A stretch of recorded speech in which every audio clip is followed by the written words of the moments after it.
Bab 151. Ayah dipukul. Melihat Lulu Wang pergi dengan marah, Lesi Qin merasa khawatir. Bagaimanapun pihak lain adalah menantu Zhang. David Qin bahkan menamparnya. Wajah Yuri Zhou bahkan lebih ketakutan. David Qin, kamu sangat berani sekarang.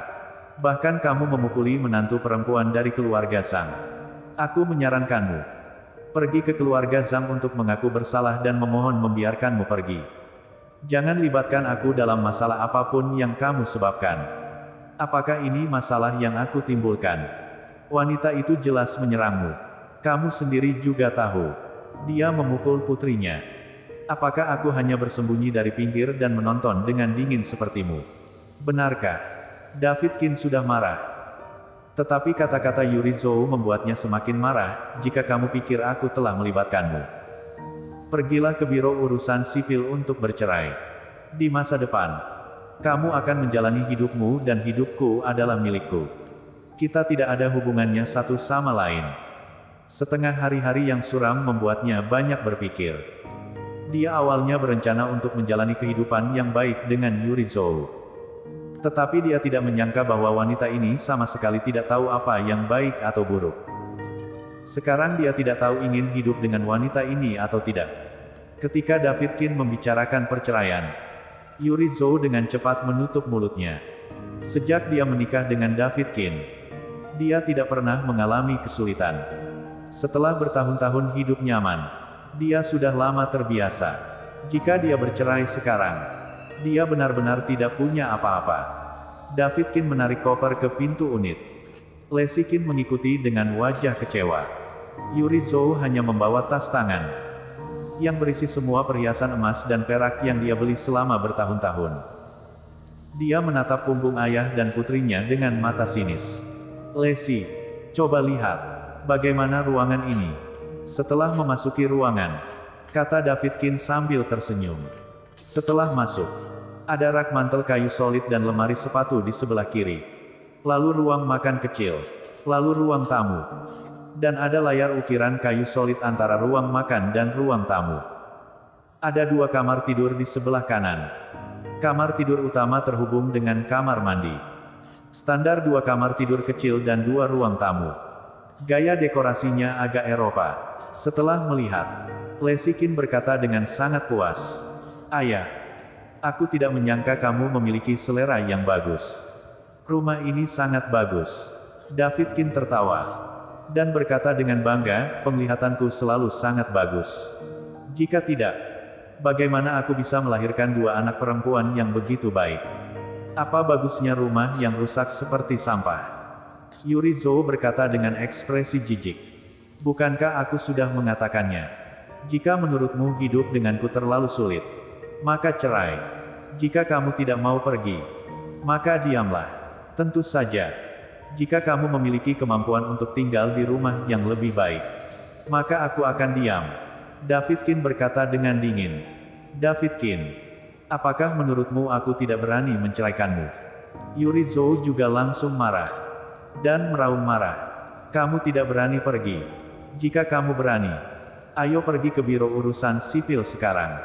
David Qin mencibir. Dia tahu lebih baik dari siapapun apa yang harus diperhatikan wanita ini.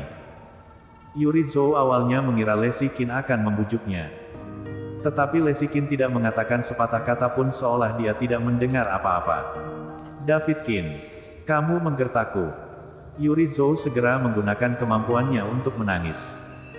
David Qin mengabaikan tangisan Yuri Zhou dan berkata sambil tersenyum, Lesi, kamu juga telah melihat rumahnya.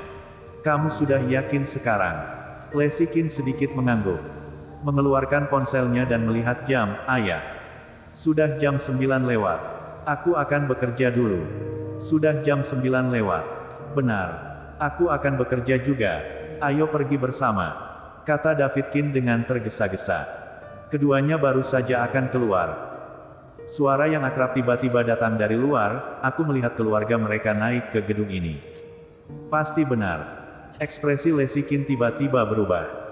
Dia melihat dua pria besar keluar dari lift. Dan Lulu Wang, yang baru saja ditampar oleh David Qin sebelumnya. Begitu Lulu Wang menoleh, Dia melihat Leslie Kin dan David Kin. Dan menunjuk. Itu mereka. David Kin mendorong Leslie Kin ke dalam ruangan, sembunyi di dalam.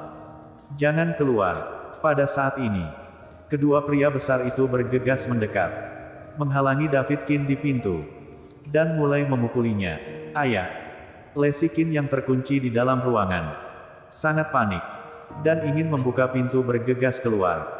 Tetapi David Kin telah mengunci pintu di luar dengan kuncinya. Dan dia tidak bisa keluar sama sekali. Ketika Yuri Zhou mendengar gerakan di luar, wajahnya penuh ketakutan. Tetapi dia tidak lupa dengan sinis mengatakan, aku menyuruhnya pergi ke rumah Zhang untuk meminta belas kasihan. Sekarang tidak masalah jika dia dipukuli oleh orang lain. Apakah kamu masih membuat pernyataan sarkastik? Jika kamu tidak menyinggung Lulu Wang terakhir kali, apakah hal seperti itu akan terjadi? Wajah Leslie Kin penuh amarah. Dia berada di dalam ruangan dan hanya bisa melihat keluar melalui mata kucing. Dua pria bertubuh besar sedang memukul dan menendang David Kin.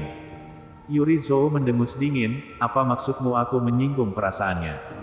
Bukankah karena kamu barusan David Kin melakukan sesuatu pada wanita itu? Mata Leslie Kin penuh kekecewaan. Dia tidak lagi memiliki kekuatan untuk berdebat dengan Yuri Zhou. Karena dia tidak akan pernah mengakui kesalahannya. Bukankah kamu sangat hebat sekarang? Kamu bahkan berani menamparkan wajahku.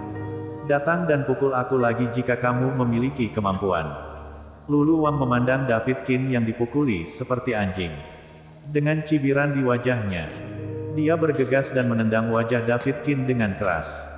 Leslie Kin di dalam ruangan, melihat pemandangan ini, sudah menangis. Dia tiba-tiba memikirkan Jerry Yang Asan mengapa Lulu Wang meminta maaf adalah karena Jerry Yang. Memikirkan hal ini, dia menekan telepon dengan tangan gemetar, Jerry Yang. Ayah dipukuli. Kamu segera datang. Kita berada di Tianquan Garden. Tanggal 1 Februari tahun 1602. Jerry Yang. Yang baru saja mengurus Korondo Wei. Mendengar suara panik Leslie Kin. Tiba-tiba berdiri. Dan berkata dengan marah. Aku pergi sekarang. Tuan Yang. Apa yang terjadi? Apakah kamu membutuhkanku untuk maju? Andre Wang bertanya dengan hati-hati. Tianquan Garden. Apakah ada orang sekitarmu di sana? Jerry yang bertanya. Kebetulan ada salah satu KTV-ku. Andre Wang menjawab dengan cepat. Segera kirim seseorang ke Tianquan Mingyuan tanggal 1 Februari tahun 1602. Seseorang memukuli ayah mertuaku. Kata Jerry yang dengan marah. Setelah Jerry yang selesai berbicara, dia bergegas keluar seperti embusan angin. Andre Wang menelepon untuk mengatur sambil berlari mengikuti jejak Jerry Yang. Tapi ketika Andre Wang bergegas keluar, Jerry Yang sudah berada di mobil. Sialan. Kamu berani memukul ayah mertua Tuan Yang. Benar-benar cari mati. Andre Wang dengan ekspresi kesal. Melambai kepada pengawal di sampingnya, ayo. Ikuti aku. Beberapa Audi 6 hitam berangkat dari pemandian Sungai Kuning. Menuju Tianquan Garden. Pada saat yang sama, David Kin telah dipukuli dengan berlumuran darah di seluruh wajahnya. Dan dia bahkan kehilangan kekuatan untuk berbicara. Leslie Kin menangis dan berteriak di dalam ruangan, jangan pukul lagi. Jangan pukul lagi. Ada dua pelacur di ruangan itu.